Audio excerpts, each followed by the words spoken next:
बद्री नारायण भगवान की जय। हिमालय पर्वत की गुफा में नारद जी की समाधि लगी।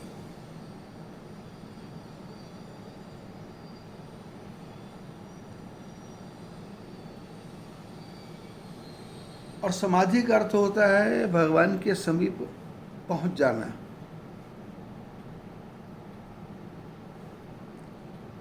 तार से तार मिल जाना। ईश्वर की सत्ता और अपनी सत्ता बराबर हो जाना। समाधि का अर्थ है किसी की भी वस्तु का कामना ही नहीं रहना।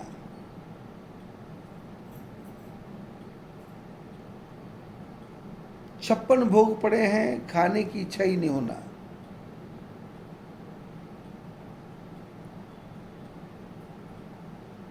नहीं तो प्रैक्टिकल जीवन में क्या होता है, नींबू का नाम लें तो मुंह में नींबू जैसी खटास आती है।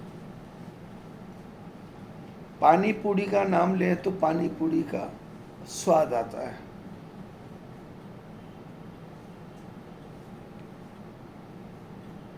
संसार में खाने की कोई भी वस्तु का ध्यान करें, वो वस्तु सामने ना भी हो तो उसका चित्र सामने आ जाता है। लेकिन समाधि का अर्थ है कि किसी चीज का ध्यान ही ना हो।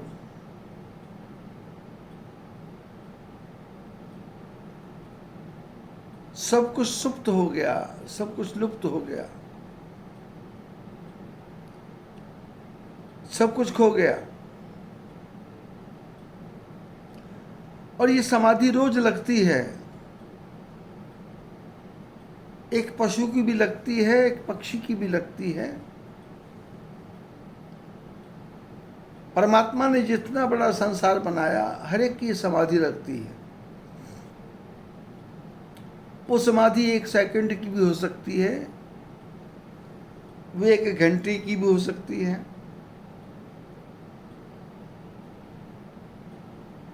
वो 24 कलाक की हो सकती है।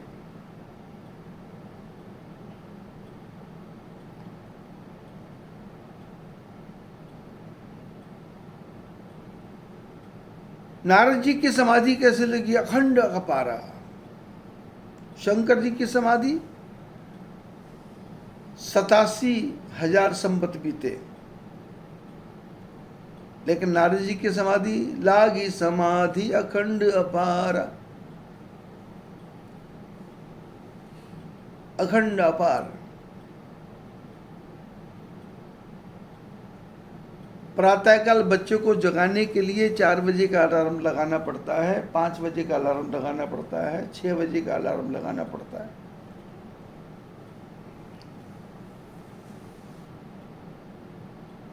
लेकिन कभी कभी अलार्म 4 बजे का लगा है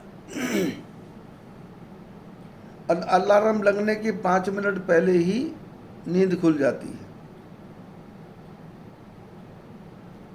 अलार्म के बजने का इंतजार नहीं करना पड़ता। समय हुआ, नींद खुली। इसको बोलते हैं संकल्पेन सिद्धि। संकल्प से सिद्धि। आज मैं 1 लाख रुपया कमाऊंगा, 1 लाख से 1 रुपया कम नहीं आएगा।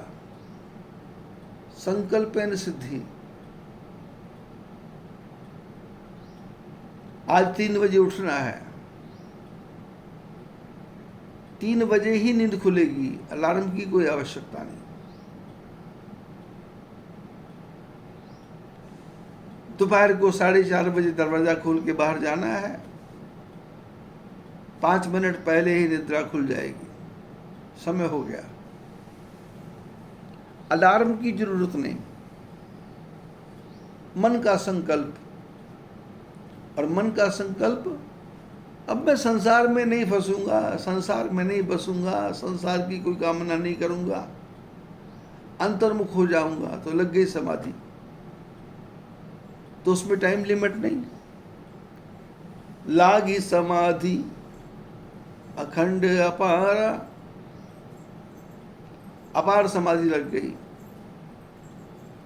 और पिछले प्रसंगों में चर्चा की थी, समाधि लगी तो कामदेव आया, कामदेव आया तो कामदेव को जीता, कामदेव को जीता।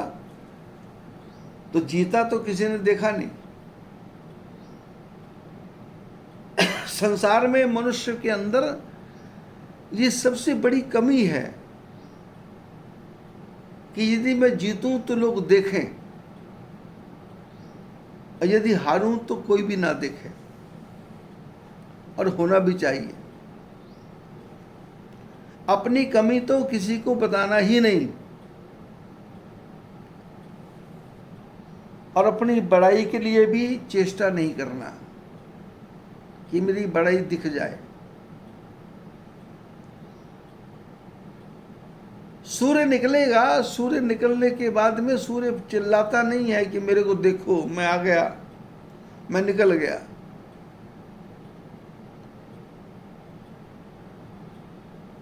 हम धरती पर रहते हैं, पक्षी आसमान में रहते हैं। हमको उगता हुआ सूर्य, निकलता हुआ सूर्य 5 बजे 6 बजे दिखाई देता है। पक्षियों को वो सूर्य प्रातःकाल 3 बजे दिखाई दे जाता है। वो चहचहाना शुरू कर देते हैं, पक्षियों के घोंसलों में से आवाज आने लग जाती है। एक पक्षी बोला और दूसरा पक्षी सुन रहा है, हमको नहीं सुनता। पक्षियों के कान बहुत पतले। कीड़ियां भी बोलती हैं, चींटी भी बोलती है, हमको सुनता ही नहीं है। पर दूर दूसरे घोंसले में बैठी चींटी सुन लेती है कि बरसात आने वाली है, निकलो, सावधान हो जाते हैं।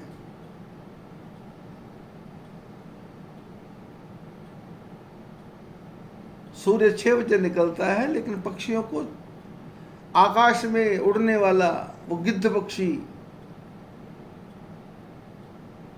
जो सैकड़ों मील दूर ऊपर चला जाता है और वहां से वो देखता है सूर्य निकल रहा है, अपनी भाषा में बोलता है। नीचे वाले पक्षी को, उसके साथी को आवाज आती है, वो नीचे चिल्लाता है। वो नीचे चिल्लाता तो पास वाले पेड़ों पे जो पक्षी हैं वो देखते हैं कोई आवाज आ रही है। आवाज क्या आ रही है? सूर्य निकल गया, दिन निकल गया, उठो। लेकिन आदमी की नींद 6 बजे खुलेगी, 7 बजे, 8 बजे, 9 बजे, संडे है तो 10 बजे। माँ बाप भी बच्चों को जगाते नहीं, और बच्चे 7 बजे का अलार्म लगा के बैठे हैं। 8 का, 9 का, 10 का अलार्म बजता है, बच्चे धीरे से अलार्म बंद करते हैं और फिर सो जाते हैं। फिर 9 का बजता, फिर बंद करते, फिर सो जाते हैं। 10 का बजता, फिर बंद करते, सो जाते। क्योंकि सोते सोते भी उनको पता है कि आज संडे है। अलार्म बजने के बाद भी उनको ध्यान है कि आज संडे है। कहीं कॉपी पे लिखा नहीं था, कहीं पेपर पे लिखा नहीं था, कहीं कैलेंडर पे लिखा नहीं था, कहीं सामने टीवी पे दिख नहीं रहा था, पर मन के किसी कोने में था कि आज रात, कल सुबह संडे होगा, बजने दो अलार्म। और घर का भी कोई आदमी नहीं जगा रहा।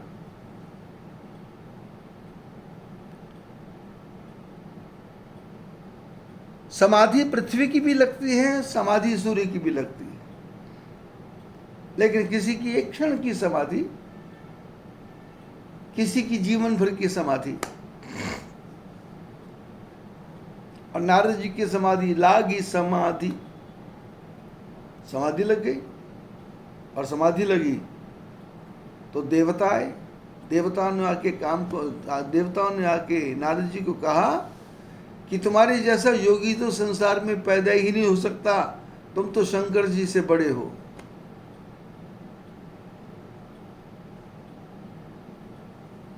बस जीवन में यही समस्या दुखदाई है। इसको बोलते प्रतिष्ठा,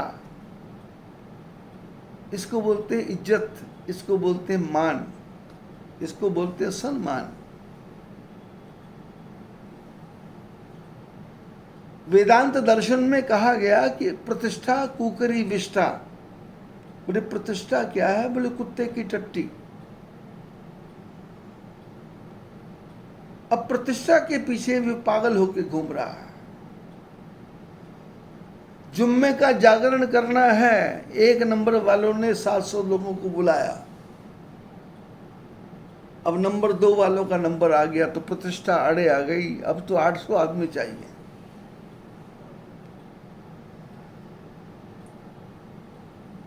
दो से नंबर 1 पे आ गया। बोले 800 आए थे, अब तो 1200 आने चाहिए। प्रतिष्ठा। और 1200 में 1 से 4 पे आ गया तो उसने कहा 1600 आदमी चाहिए। हुआ क्या? लोग आए, भगवान को प्रणाम किया, और नंबर कौन बना रहा? अशोक जी। रामदेव बाबा जी के आरती के आगे बैठे हुए हैं, बस घी डालते जा रहे हैं, घी डालते जा रहे हैं। जो भी आता उसको देखते जा रहे हैं, जो आता देखते जा रहे हैं। और उनके चेहरे पे तो मुस्कुराहट गॉड गिफ्टेड है, हंसना नहीं पड़ता। चाहे मन में कितना भी गुस्सा हो, पर वो मुस्कुराते रहते हैं। बैठे बैठे तंग आ गए, वॉशरूम आ रहा है, कोई उठने को नहीं बोल रहा, लोग काम पे लगे हुए हैं, और आने वाला धोख खा रहा, प्रणाम कर रहा, और अशोक जी मुस्कुरा रहे हैं। मन में तो आ रहा कोई आए तो सिर्फ फोड़ू उसका मैं, घर वाला। आधा घंटा लेट हो गया, पर प्रतिष्ठा। 1600 आदमी भोजन करके गए, 800 करके गए, 1200 करके गए, 1400 करके गए, और सब ने एक ही कहा, बहुत अच्छा हुआ। पर अच्छा हुआ क्या? जो खाया था वो खा करके लेट्रिन करके निकाल दिया।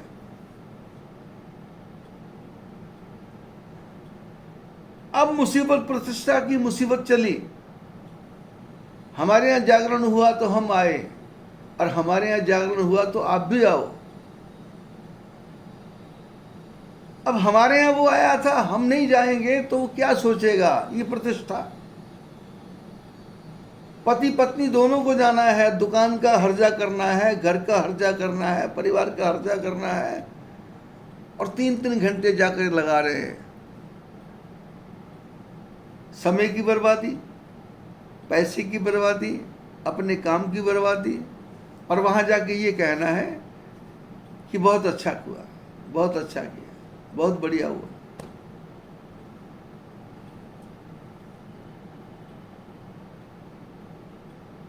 हमारे पास में सुरेश जी आए थे 2 दिन पहले।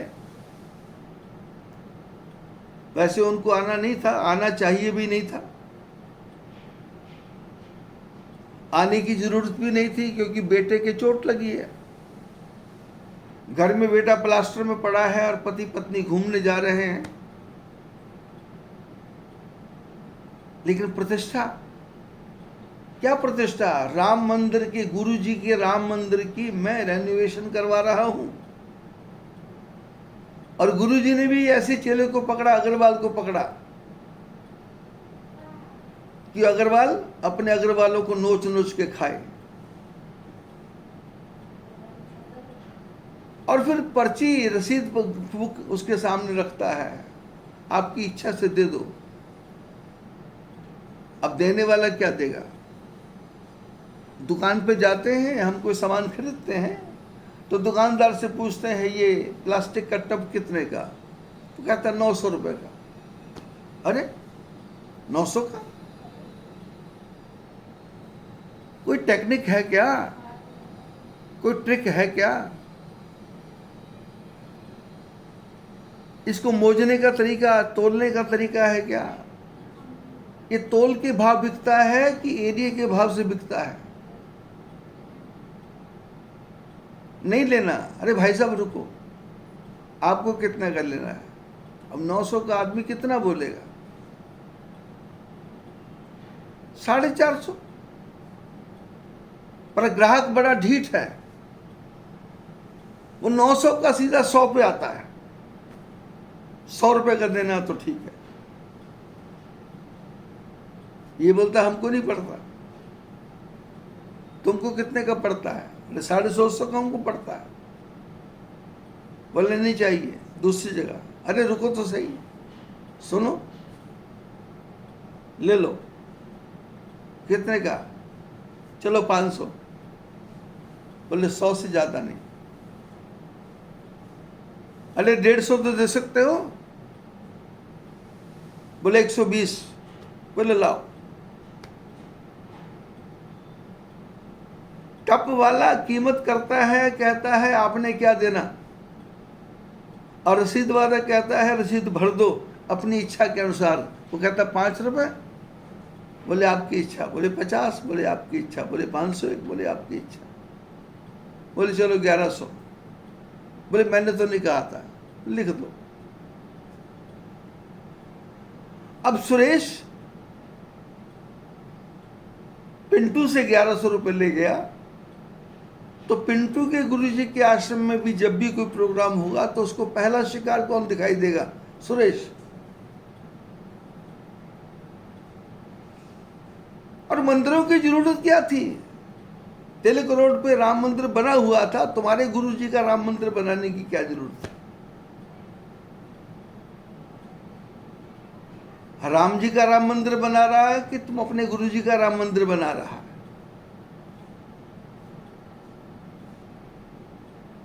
प्रतिष्ठा। अब प्रतिष्ठा में किसको लूटना है, किसको लुटवाना है? लूटने वाला भी खुश नहीं है और लुटाने वाला भी खुश नहीं है। लूटने वाले के मन में भी आ रहा है कि पता नहीं मैं मांग रहा हूं, ये देगा या नहीं देगा। कहीं संबंध खराब ना हो जाए, कहीं व्यवहार खराब ना हो जाए, कहीं कल को पिंटू बोलने लग जाए ना लग जाए कि भाई गट्टू कल से अब आगे से नहीं आना भाई, हमारे पप्पा बहुत परेशान हैं और हम तो इकट्ठे रहते हैं, रसीद बनाना है तो पप्पा के पास चले जाओ, इकट्ठों की रसीद बन जाएगी। लेकिन सुरेश भी चालाक है, उसको पता है कि मैं रवि को अलग से काटूंगा और अशोक तो कटने वाला ही नहीं। काका जी वो पहले पूछ लेंगे, चेहरे से पता कर लेंगे कि घर में कितनों को काट के आया, कहानी खत्म हो जाएगी।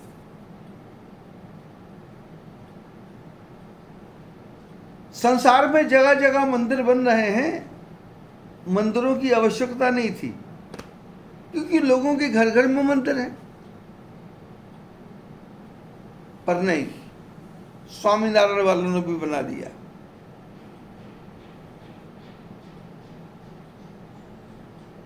और जितने भी ये धर्माचार्य हैं, मैं इनके बारे में बहुत गहराई से जानता हूं क्योंकि 50 साल से मेरा काम ही धर्म का है।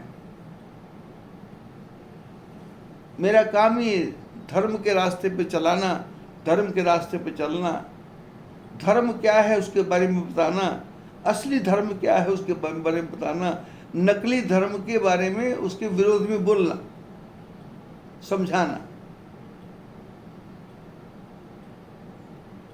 घर से कोई बच्चा बाहर जा रहा है और सामने दरवाजा ऊंचा है तो माँ बाप बच्चे को बोलते हैं दरवाजे से संभल के चलो। बच्चा दरवाजे पे चढ़ नहीं सकता, फिर भी कोशिश करके एक पैर से चढ़ जाता है और फिर घूम करके वो दोनों पैर नीचे लटका के उतर जाता है। जब तक वो चढ़ता नहीं, जब तक वो उतरता नहीं, घर में सब लोग जो बैठे हैं उनको एक ही चिंता है, गिर न जाए। लोग तैयार रहते हैं भागने के लिए, पकड़ने के लिए, लेकिन जब आराम से उतर जाता है सब लोगों को शांति मिल जाती। मैं धर्मगुरु हूं तो मेरा काम है धर्म क्या है उसके बारे में समझाना। धर्म क्या है? बोले धर्मणो गहना गति ही, धर्म की गति बड़ी दुस्तर है। धर्म छोटी मोटी वस्तु नहीं है। धर्म घंटी बजाना नहीं है, धर्म आरती करना नहीं है, धर्म पूजा करना नहीं है, धर्म पाठ करना नहीं है। धर्म न गहना गति। तैत्तरीय उपनिषद में कथा आती है, ऋषि और उनकी धर्मपत्नी जंगल में रहते थे। अपना कोई संतान नहीं थी, विद्या बहुत थी।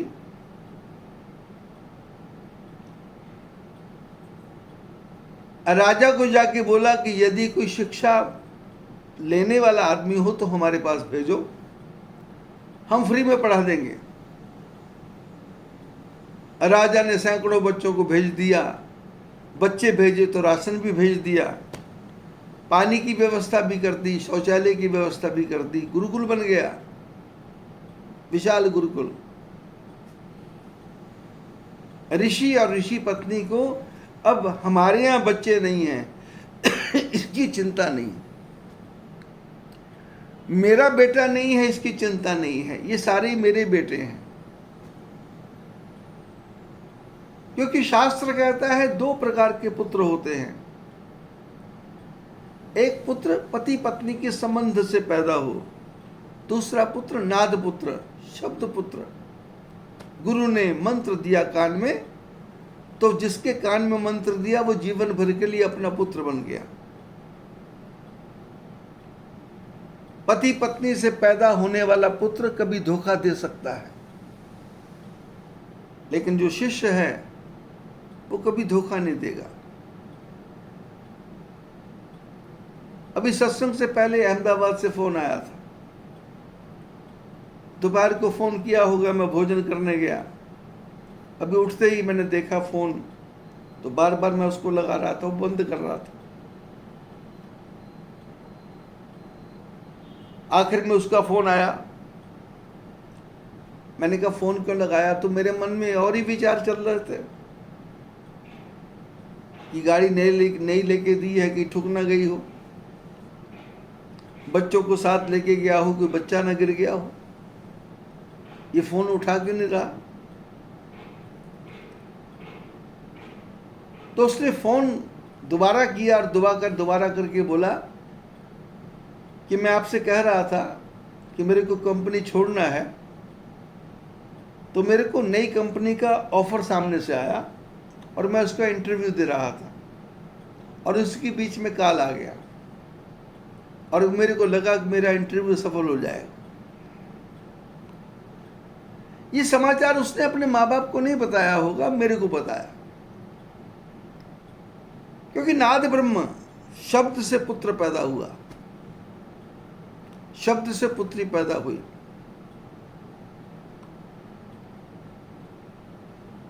पति पत्नी से पैदा होने वाला बच्चा,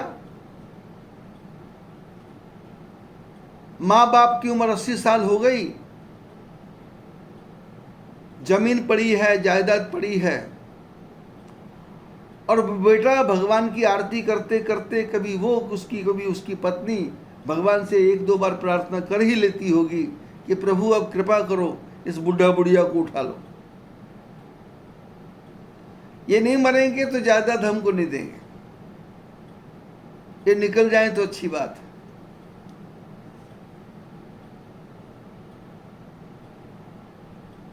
पिताजी बाहर घूमने जाते हैं, पति बाहर घूमने जाता है, घर में पति पत्नी बैठे हैं, बुढ़ा बुढ़िया बैठे हैं। पत्नी मर गई, बुढ़ा जिंदा है, कफ की बीमारी है, खांसी आती है, आवाज लगाता है। बहू 1 बार आती है, 2 बार आती है, तीसरी बार सुनती नहीं है, चौथी बार सुनती नहीं है, और वो जोर से चिल्लाता है तो वहां पप्पा करके पहुंच जाती है।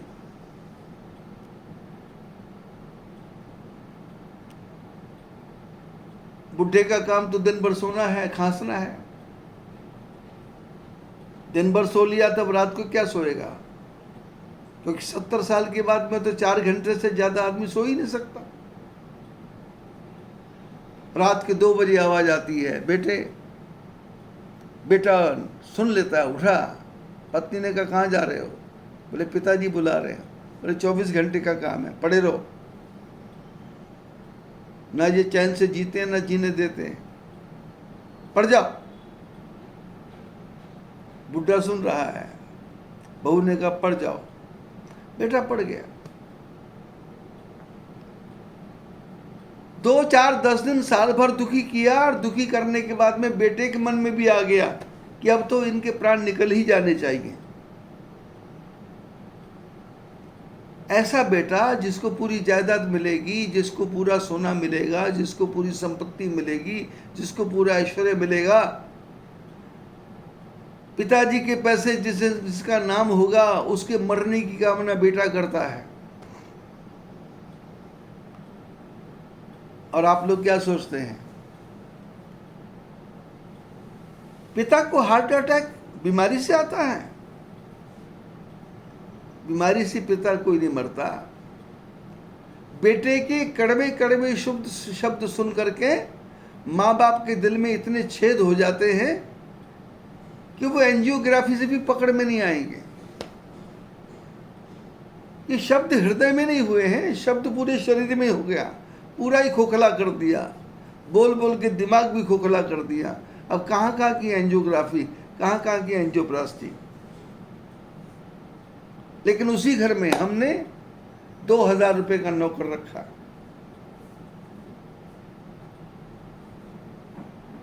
2000 का दिन का नौकर, 2000 का 4 का। तो जिसने 2000 लेता था उसने कहा मैं रात दिन का काम कर दूंगा, मैं 3000 लूंगा। अरे झंझट छूटा, 3000 दे दो। क्यों? बोले सोने तो है, जब बाबूजी जगाएंगे जाके जाऊंगा। बहू भी खुश है, बेटा भी खुश है, नौकर भी खुश है। 3000 की नौकरी लग गई। सवेरे 6 बजे, 7 बजे, 8 बजे, 10 बजे, 12 बजे बाबूजी जब बुलाते हैं तब जाता है। रात के 2 बजे बाबूजी आवाज लगाएंगे तो रामू उठ के आएगा। क्या चाहिए? बोले वॉशरूम जाना है। जाना क्यों है? ये डिब्बा मैं यहीं ला के रख देता हूँ, इसी में कर लो। डिब्बे में वॉशरूम करवाता है और डिब्बे को खाट के नीचे ही सरका देता है। और वॉशरूम कराने के बाद में फिर पूछता है कुछ चाहिए? बोले 1 गिलास पानी। बोले ये पानी ले लो। रात के 10 बार उठना पड़े, 15 बार उठना पड़े, 20 बार उठना पड़े, उठने को तैयार है। और कभी भी सपने में भी भगवान की आरती में ये नहीं कहेगा कि मेरा मालिक मर जाए, क्योंकि उसको पता है ये मालिक मर गया तो मेरे 3000 गए। वो कहता है जो जिंदा रहे मैं इसकी लेटरिन बाथरूम भी साफ करूंगा, मेरे को लेटरिन में से बदबू नहीं आती। मेरा ऊपर कमरा है, उस कमरे में पिंजरा रखा है, पिंजरा वॉशरूम में रखा है। और पिंजरा काम करने वाली ने कमरे में रख दिया, वॉशरूम बंद कर दिया। अब उस पिंजरे में जो चूहा है वो पेशाब पेशाब कर देता है। तो एक आदमी ने जैसे मेरा कमरा खोला तो उसने ऐ की आवाज निकाली। मैंने कहा क्या हुआ? बोले बदबू आ रही। मेरे को तो नहीं आ रही थी,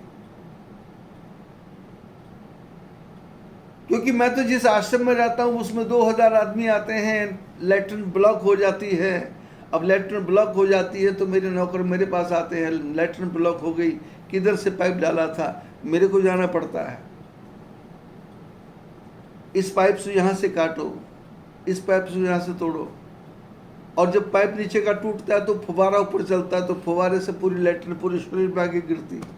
मेरे पे भी, नौकरों पे भी कोई बदबू आती नहीं, क्योंकि लोग आएंगे नहीं, टट्टी करेंगे नहीं, टट्टी करेंगे नहीं तो धर्मशाला भरेगी नहीं, धर्मशाला भरेगी नहीं तो पैसा कहाँ से आएगा? ये तो टट्टी का ही पैसा आ रहा है। नौकर को बदबू नहीं आती, सेवक को कभी बदबू नहीं आएगी, लेकिन बहू को बदबू आएगी, बेटे को बदबू आएगी। पहले दे दे तो ठीक था। नाद पुत्र और स्त्री पुत्र के, स्त्री पति पत्नी के संपर्क से बना हुआ पुत्र, जंगल में रहने वाले ऋषि और ऋषि पत्नी दोनों जंगल में रहते, सैकड़ों की संख्या में बच्चे आ गए, मन लग गया, किसी चीज की कोई परवाह नहीं। राजा के यहाँ से अनाज आ रहा है, पानी आ रहा है, राजा के कर्मचारी आ रहे हैं, समाचार पूछ रहे हैं, कोई और चीज की आवश्यकता हो तो बताओ, क्या लाएं? कपड़ा भेज दिया, बच्चों के लिए खाने की वस्तुएं, अनाज भेज दिया। तैतरीय उपनिषद में लिखा है, समय आया, अकाल पड़ गया, सारी प्रजा भाग गई।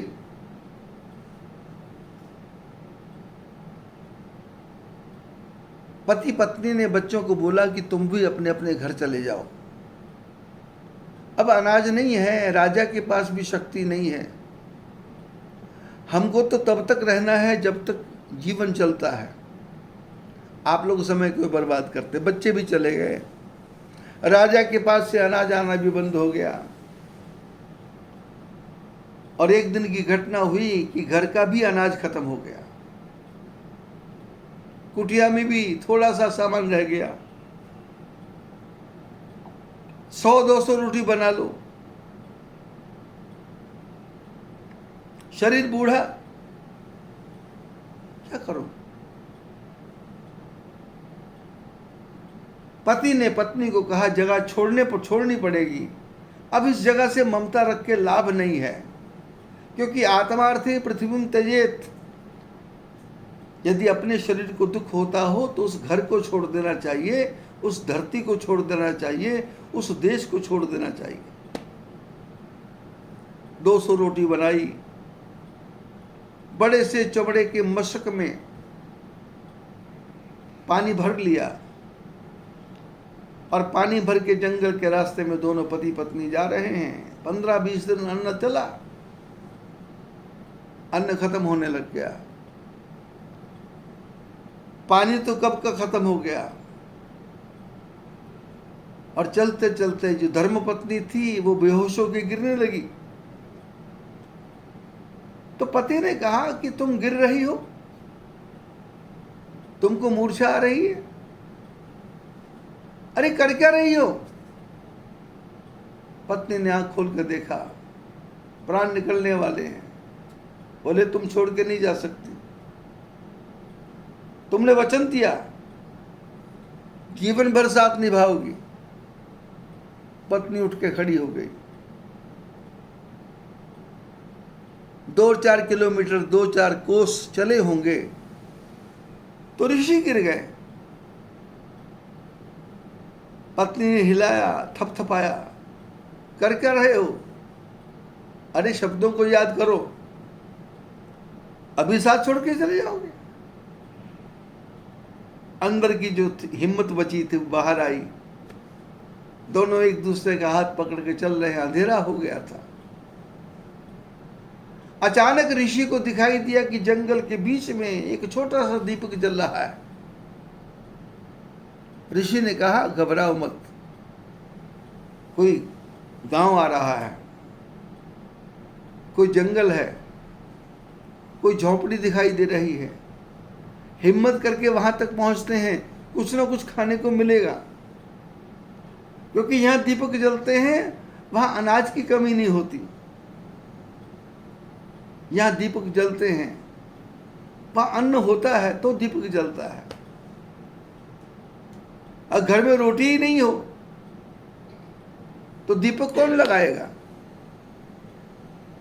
जैसे मैं जिस घर में रहता हूं, चारों घरों में तुलसी के पास में जाके दीपक लगा रहे हैं, एक की जगह 3-3। फिर मंदिर में भी दीपक।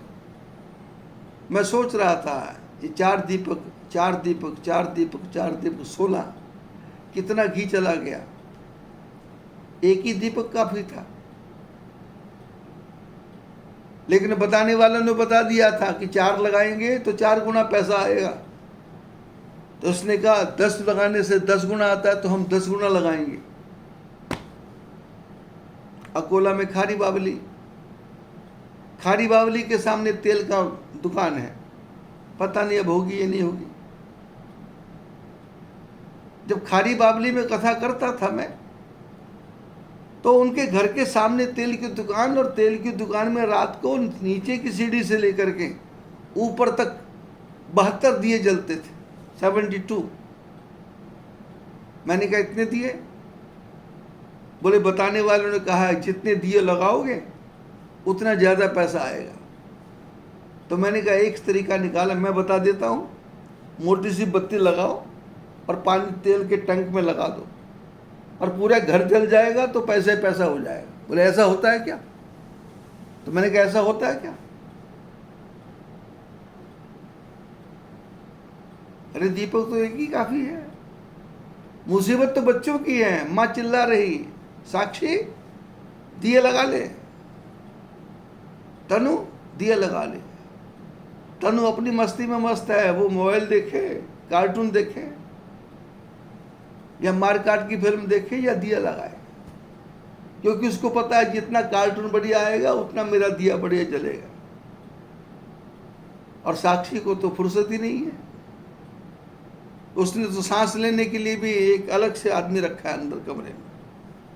तुम सांस लेने देते रहना, मैं सोई रहूंगी, तुम सांस लेते रहना, मैं जागूंगी।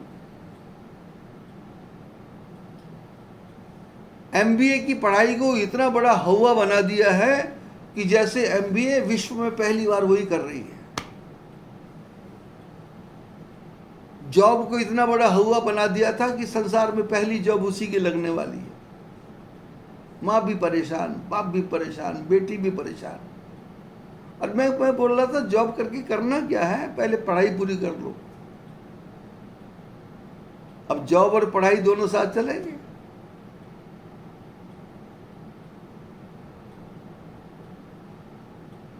दीपक जल रहा है, एक दिया जल रहा है। इसका अर्थ है इस घर में अनाज है। तुलसी के भी दीपक लगा दो, उसके भी दीपक लगा दो, देवरी के अंदर भी लगा दो, बाहर भी लगा दो।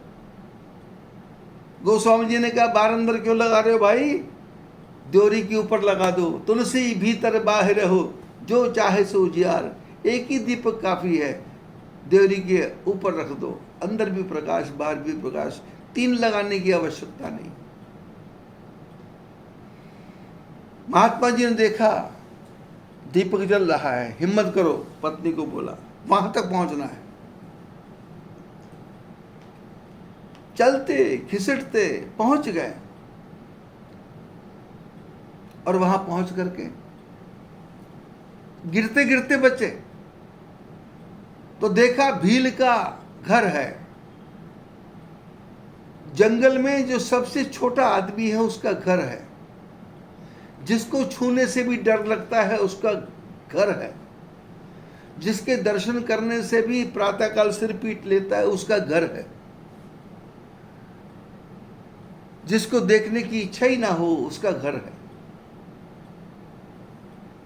महात्मा जी ज्ञानी, सारे शास्त्रों को जानने वाले,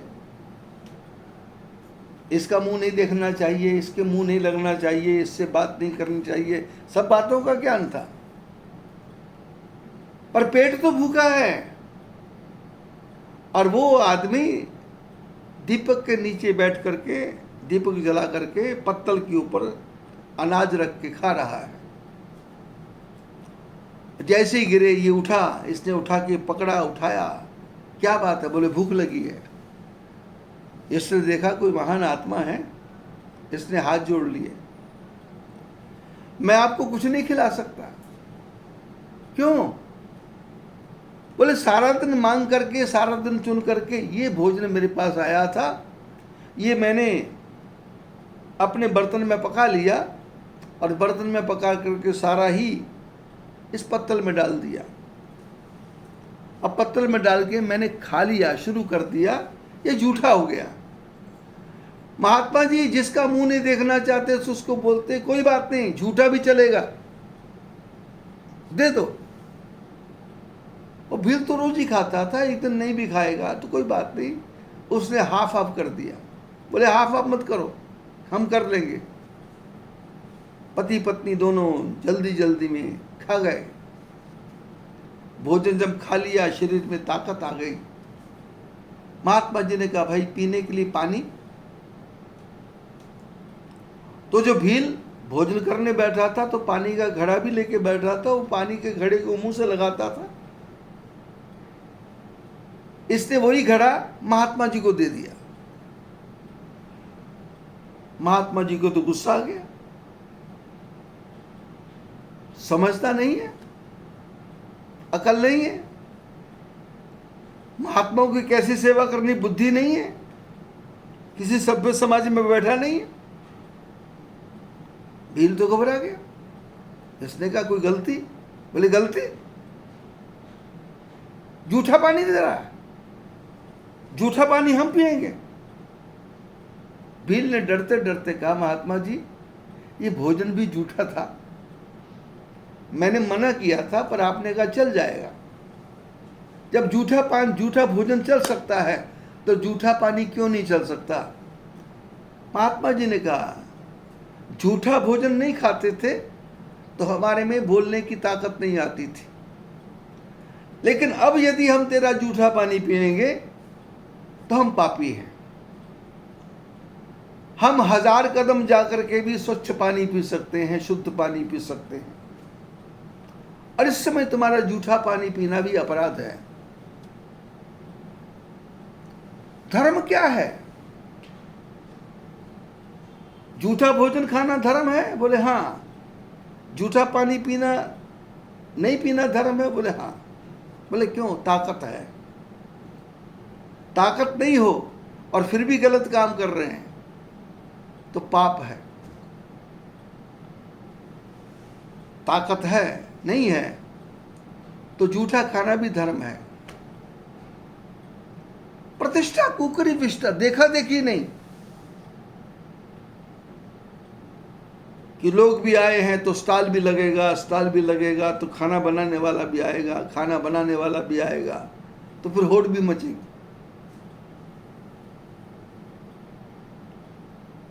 जैसे रात में चर्चा हो रही थी, रवि बोल रहे थे कि कथा हुई है इतने दिन, कुछ करना चाहिए। मैंने कहा कुछ नहीं करना। बोले चारों घरों को बुला करके भोजन करा दे। मैंने कहा कोई जरूरत नहीं है, सब अपने अपने घर खा रहे हैं। बोले घर में तुम, हमारे घर में उत्सव हुआ। मैंने कहा किया किसने? बोले आपने। मैंने कहा मैंने किया है तो मेरे को दो। जितना पैसा तुम चारों घरों में खर्च करोगे, ऐसा तो नहीं कहा, पर अभी इशारा कर रहा हूं कि मान लो 20-20 रुपए का भोजन हुआ और घर के 40 मेंबर हैं, 800 रुपये मेरे को दे दो, मैं अकेला खुश हो जाऊंगा। और 40 को खिला के भी खुश क्या होना है? क्योंकि एक पहले आ गया, कि एक बाद में आ गया, एक का इंतजार कर रहे हैं, एक आने वाला नहीं है, एक जाने वाला नहीं है, एक बैठ गया है, एक उठ गया है। अब इसी गणित में पड़े रहोगे, देखा देखी नहीं। नारद जी के जीवन में यही हो गया, देखा देखी। मैं किसको बताऊं मैंने कामदेव को जीता, मैं किसको बताऊं?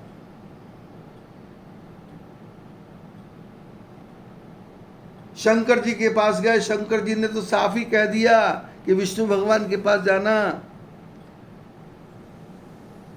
चलत वृतांत दुरायो तब हूं, कथा चले भी तो छुपा देना।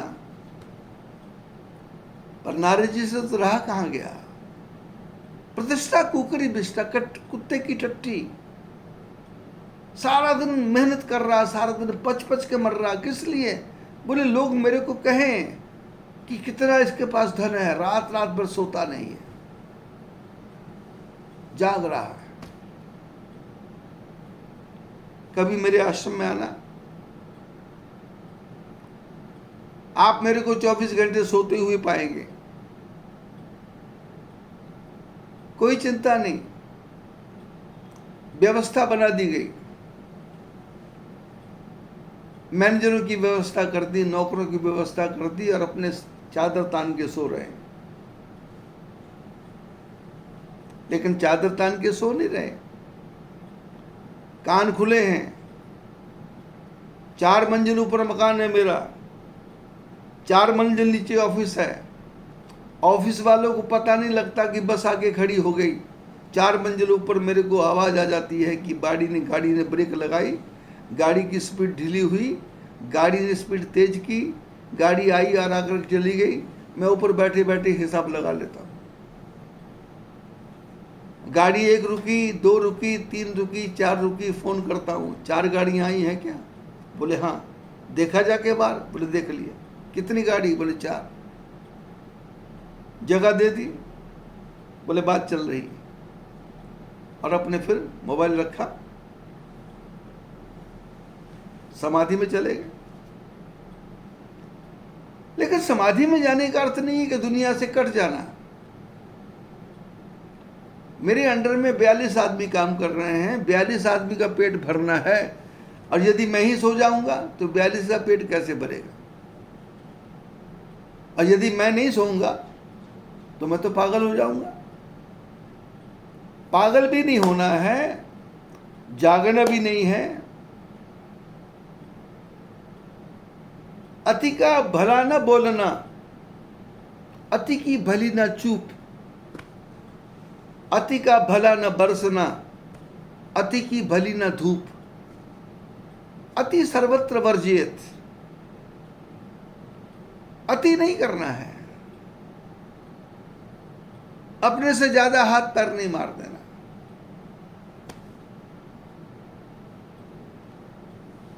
जगतगुरु शंकराचार्य जी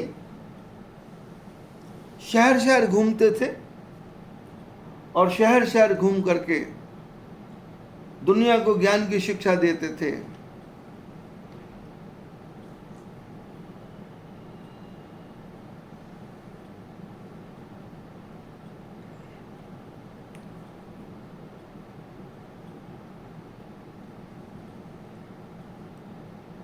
और गाते जाते थे, भज गोविंदम भज गोविंदम, गोविंदम भज मूढ़ मते। ऐ मूर्ख बुद्धि वालों भगवान का भजन करो, ऐ मूर्ख बुद्धि वालों भगवान का भजन करो। चलते चलते अकोला के कपड़ा बाजार में निकल गए। ग्राहक कोई नहीं था, व्यापारी अकेले अकेले अपने अपनी दुकान पे बैठे थे। बाबा जी कह रहे हैं, ऐ मूर्खो भगवान का भजन करो। सारे व्यापारी इकट्ठे हो गए, बाबा को घेर लिया। बाबा जी क्या बोल रहे हो? बोले मैं बोल रहा हूं मूर्खो भगवान का भजन करो। बोले मूर्ख कौन है? हम मूर्ख लग रहे हैं? अरे 22 फुट बाई 100 फुट की दुकान है, 4 मंजिल की दुकान, सुबह से लेकर शाम तक करोड़ों रुपए का काम होता है। हम मूर्ख हैं? दूसरा बोलता मैं मूर्ख लग रहा। किसको मूर्ख बोल रहे हो? बाबा जी ने देखा सब हैम्पर हो गए, सब गर्म हो गए, आक्रमण करने वाले हैं। बाबा जी ने कहा बैठो, सब बैठ गए। और सब ने कहा समझाना पड़ेगा, हम मूर्ख नहीं हैं, अपने शब्दों को चेंज करो, हमको बुद्धिमान बोलो। बाबा जी ने कहा बैठो, सब बैठ गए। शंकराचार्य जी ने कहा कि एक घर में से, गांव में से एक आदमी 100 रुपए लेकर के अपने घर से 1000 किलोमीटर दूर गया।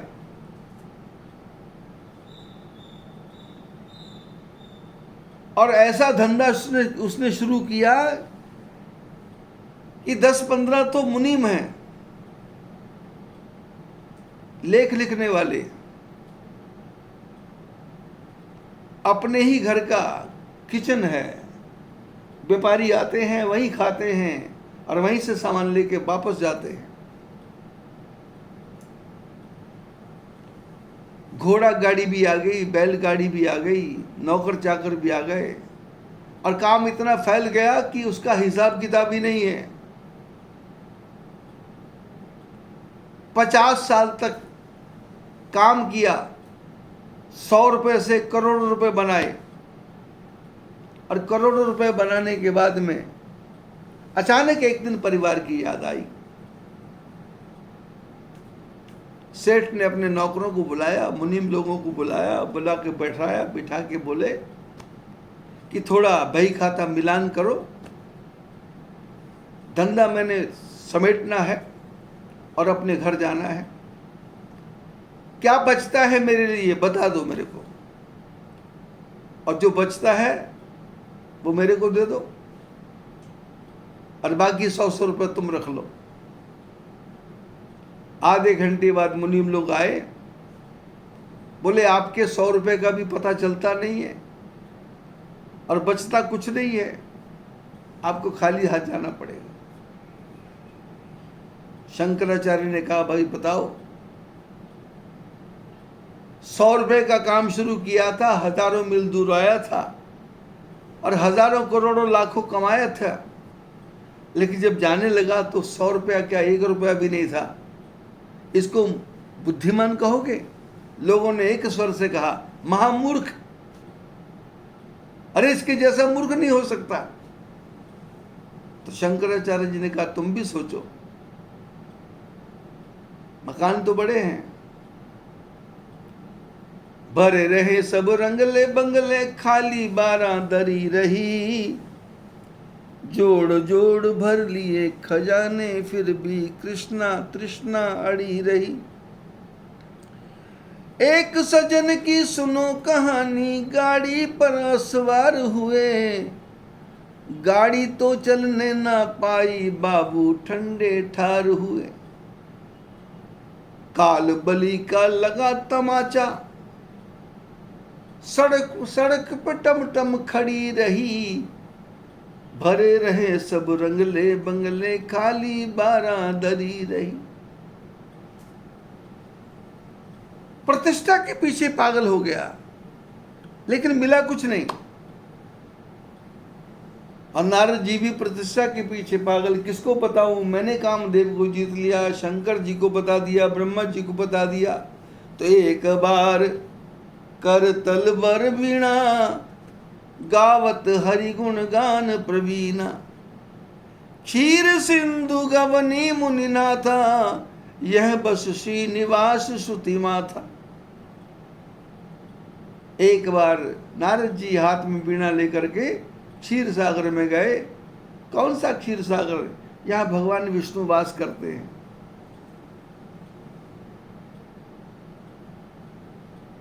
और भगवान का आज कीर्तन करते जा रहे हैं।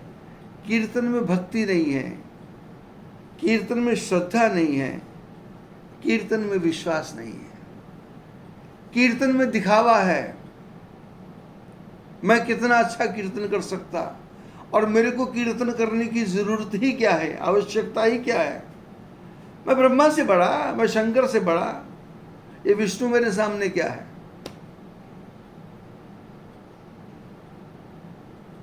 लक्ष्मी जी चरण दबा रही थी, नारायण भगवान लेटे हुए थे।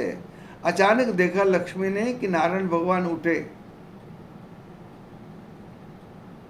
लेकिन आज जीवन में पहली बार देखा था नारायण भगवान चरण दबाते दबाते उठ के बैठ गए। लक्ष्मी ने कहा क्या हुआ?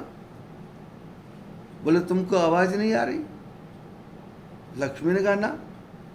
अरे ध्यान से सुनो। लक्ष्मी ने कहा नहीं, कोई आवाज नहीं आ रही। अरे ध्यान से सुनो,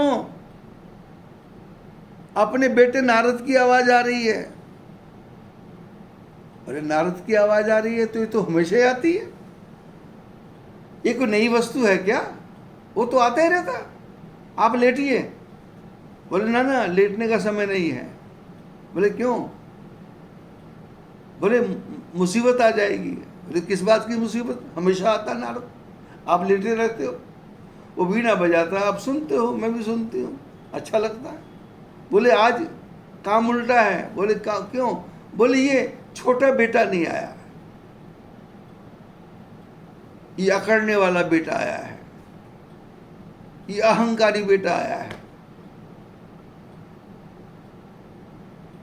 लक्ष्मी कुछ बोलती उसके पहले तो भगवान उठ के खड़े हो गए,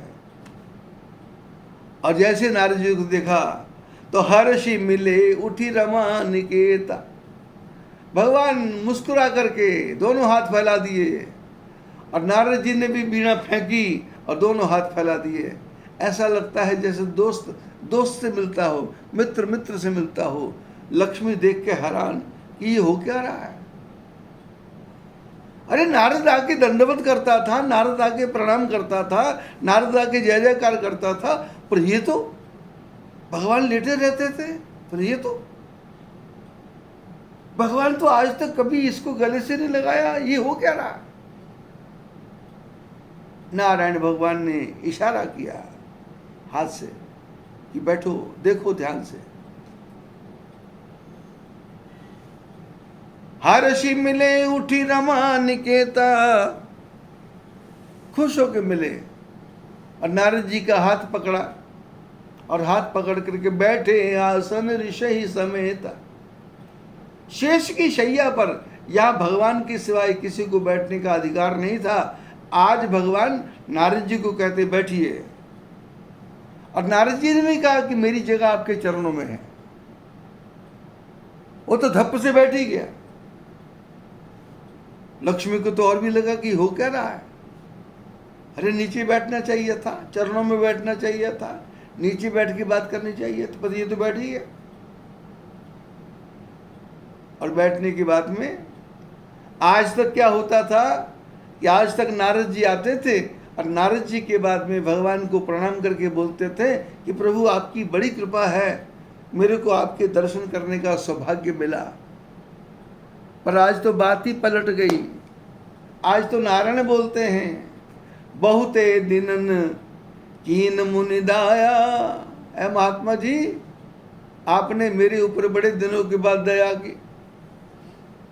क्या हो गया, भूल गए हो क्या? क्या क्या क्या हम आपको याद नहीं आते क्या? नारद जी ने कहा, मैं तो आना चाहता हूं, मैं तो मिलना चाहता हूं, पर दुनिया नहीं मिलने देती। बोले कौन? शुरू कर दी कथा। काम चरित नारद सब भाखे, यद्यपि प्रथम वर्ज शिव राखे।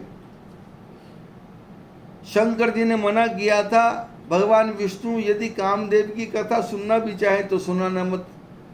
चलत वृतांत चलत प्रसंग दुरायो तब हो, प्रसंग चले भी तो छुपा लेना। और ये तो तैयारी बैठा था, इसने काम कथा शुरू कर दी। नारायण भगवान ने कहा, आप क्या कह रहे हो? बोले मैंने काम को जीत लिया। तो नारायण भगवान ने कहा, प्रभु ये कौन सी बड़ी बात हो गई? अरे काम, आपने काम को जीता, ये कोई बड़ी बात नहीं है। मेरे को तो ये पता है कि यदि कोई एक बार दिन भर में नारद कह दे, तुमरे सुमिरन ते मिटही मोह मार मद मान। आपको जो कोई याद करेगा उसका काम क्रोध लोभ मोह अहंकार नष्ट हो जाएगा।